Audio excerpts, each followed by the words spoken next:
Ladies and gentlemen, boys and girls of the YouTube world, CJ Rose's back in the building. Welcome back to the channel.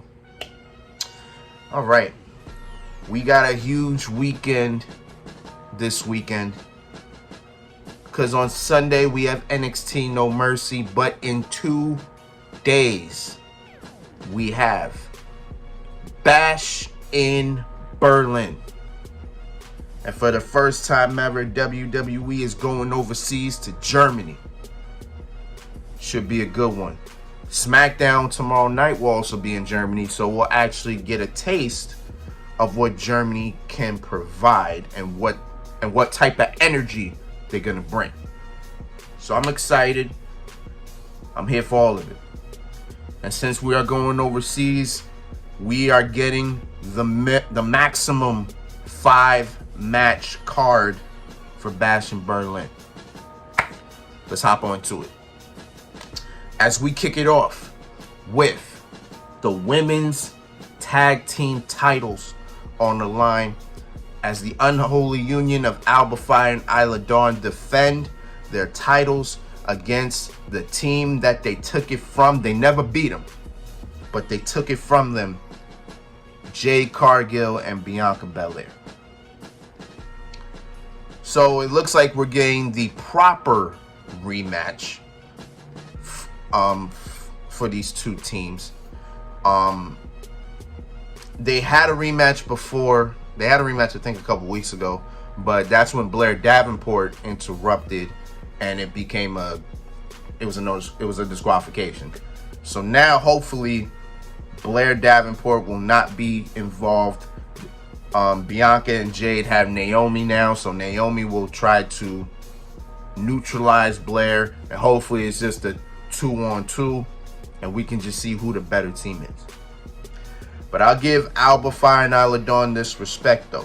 Ever since they've been tag team champions, they've been involved. Like, we've seen them almost every single week.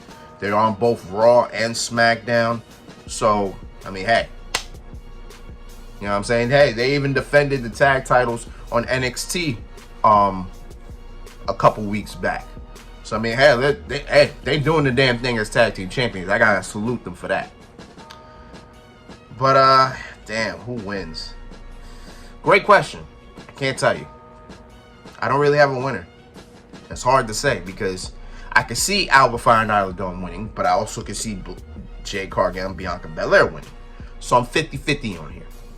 So if I was just to throw something out there, I would put Bianca and Alba Fire and Isla Dawn retaining. I would have them retaining the tag titles, continue what they're doing, and just move on, you know. I think, yeah. So I got for it. I don't really have much else to say. I do believe the tag team champions will retain. That's just how I'm looking at it. Again, I don't know how this match gonna go, but I got them. I got Alba Fire and Isla Dawn retain. As we move on to a mixed tag team match between the Terror Twins, Damian Priest and Rhea Ripley, as they take on the team of the Women's World Champion Liv Morgan and Dirty Dominic Mysterio. So I don't know if we want to go all the way back to WrestleMania or the Raw after WrestleMania with this. So I'll just go all the way back to when Rhea Ripley returned. So Rhea Ripley returned last month, I believe. Yeah, she returned last month to find out that Liv Morgan is now the Women's World Champion, and she's been pursuing Dominic Mysterio. Rhea Ripley's been trying to get her hands on her for that time. Dom just flat out told Liv that he didn't want anything to do with her. He's done. He doesn't want her in his life. Little did we know, and I'm doing this story-wise, pretty much. Little did anybody know that Rhea Ripley and Liv Morgan had had their title match. Dom pretty much cost Rhea the match. Then after, he picked up Liv and then made out with her in front of Rhea. And ever since then, Rhea's been trying to kill Liv and Dom. The only reason why Priest is involved is the only reason why Priest is involved is because Priest kept warning Dom every single week, leave Liv alone. Rhea's not gonna be happy. Rhea's not happy. Like, he kept saying it to Dom every single week, and Dom just kept saying, "I handle it, I handle it." And then boom, look where we are now. So what's funny about this is, I was thinking about the result of this match, right? I was trying to figure out, damn, who can win this one? By default, I want to say Damian Priest and Rhea Ripley, but I also could see Liv and Dom winning as well. And I think maybe Finn Balor will have a way of. I have two thoughts here. I can see Finn Balor interrupting, distracting Priest, and then boom, Liv and Dom take advantage of Rhea, right? That's one. I also could see somebody coming. I can also see somebody coming to aid Liv and Dom. I don't know who, but I feel like I could see somebody inserting themselves into this. So I guess saying it like that, I got Liv and Dom winning. And then Bad Blood comes, Liv and Rhea battle for the women's world title again.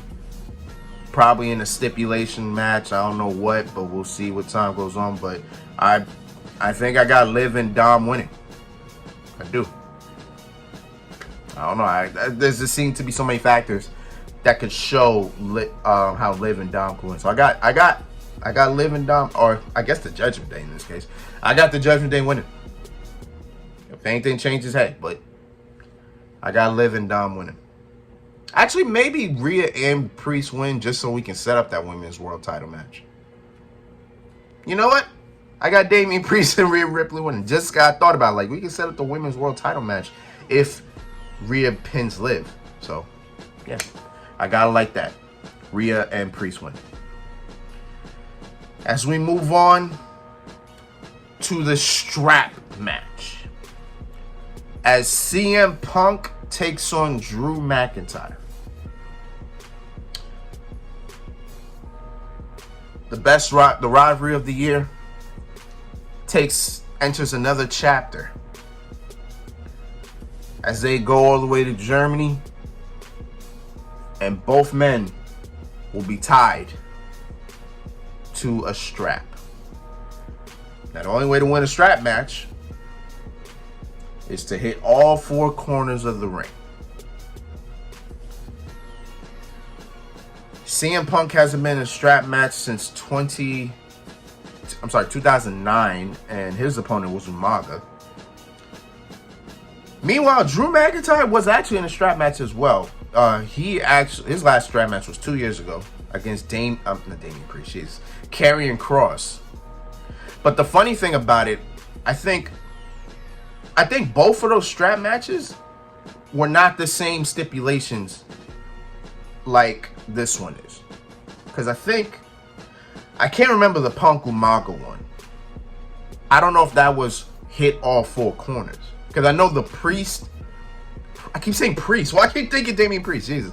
But the Cross and McIntyre strap match, that was pins. Like, they didn't hit all four corners to win. Cross pinned McIntyre to win that. So, in that way, I'm curious how this match is going to go now that they have to hit all four corners. But I think regardless, I got CM Punk winning. I think Punk wins only to show that I think we know that Punk and McIntyre are going to go to Bad Blood and have that third and final match. We're going to have that trilogy, and we'll be done with this. But yeah, I got CM Punk winning. Just off the strength of, yeah, we're going in order to have that third match at Bad Blood, Punk has to win. So CM Punk can win.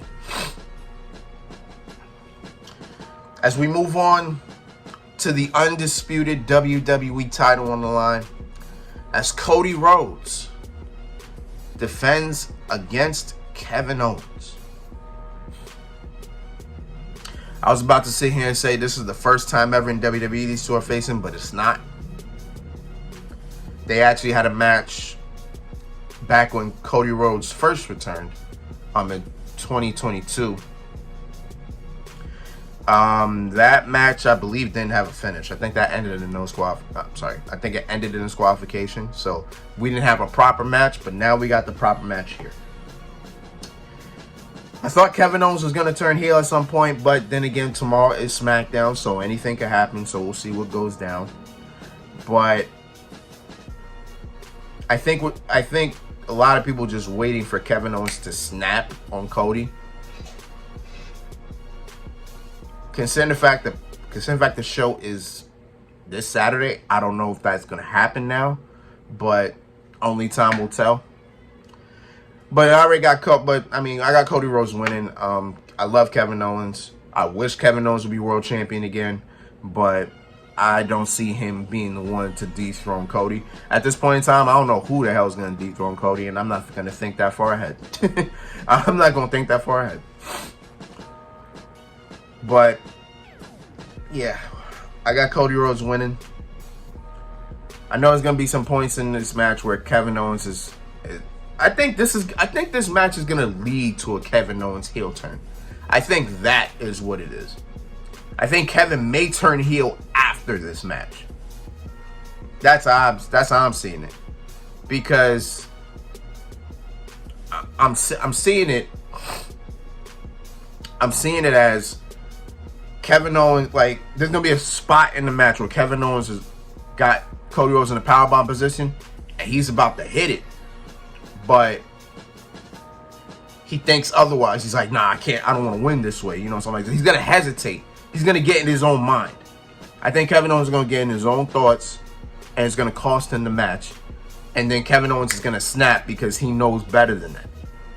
I think that's how we're going to go with this. I think Kevin Owens turns heel after this match. He might like after the match, Kevin, because you already know Kevin and Cody are going to shake hands. I think we already know what's going to happen. They're going to shake hands after the match, but Kevin Owens is just going to snap, and then he's just going to powerbomb Cody. And then on SmackDown, he's going to explain why he did. That's what I'm thinking. I think that's how we're going to go about it. So I got Cody Rhodes winning with Kevin Owens turning after the match. That's how I'm doing it. As all this leads up to the main event, and I'm sure it will be the main event, as the Ring General comes home. Gunther got a home game. And even better, he got a home game as the World Heavyweight Champion. And in his first title defense, he will defend the title against the 14-time World Champion, the Viper, Randy Orton. So pretty much this match is a rematch from King of the Ring, where Gunther did beat Randy Orton, but the replay showed that while Gunther had him pinned, Randy Orton's shoulders was up. So Randy Orton had a legitimate gripe to want a rematch. Which I respect. You know what I'm saying? I'm not mad at it. My only thing was I didn't think it would happen this soon. I didn't think Gunther's first opponent would be Randy Orton. But then again, if you want to establish Gunther's championship reign, you kind of need him against some big-time opponents. And there ain't no bigger opponent you can have right now than Randy Orton. It's insane how many people want Randy Orton to win, though. Like Gunther is home as the World Heavyweight Champion, and it's his first title defense. Why does everybody just want Randy Orton to win? Listen, I want Randy Orton against 15th as well. I want it too. Trust and believe. But he's not going to be... I don't think WWE going to do Gunther that bad. Like, that's dirty. I'm sorry. That'd be dirty if they did Gunther like that. But they're not. This is going to be a good match. It's going to be a physical match. You already know Gunther has the home field advantage, so that's going to play in his favor. I don't know if Randy Orton will get booed. He probably will. He probably will. But I got Gunther retaining. It's going to be a very physical match. I already know Gunther is going to find everything in the world to dissect Randy Orton. He gonna have that man twisted like a pretzel. He gonna have that man in single leg Boston crabs, headlocks, arm bars, leg locks. You know what I'm saying? He's gonna have him. Gunther's gonna dissect Randy Orton. I can tell you that right now. It's not gonna It's not gonna be as one-sided, but it's gonna be a hell of a match. But I got Gunther retaining. He's gonna walk out of his home country, the World Heavyweight Champion. When will Randy get his 15th? I don't know, but that's another story for another day. But that was the Bash in Berlin predictions. Bash in Berlin is on Saturday, 1 o'clock in the afternoon. Their pre-show is at 10 in the morning. Their pre-show is at 10 in the morning, and it will run for 3 hours. I don't know why they do these 3-hour pre-shows now, but I'm like, all right, whatever. You know what I'm saying? I will be home for it because I actually could watch this and review it before I go to work. I got to work at 7 o'clock at night on that day, so hopefully I can do that. And we good. You already know what it is. But until then, it's been Rose, man. Thank you for watching. Thank you for all the love and support as always. 2K25 drops next week. I'm hype about it. The grind will begin.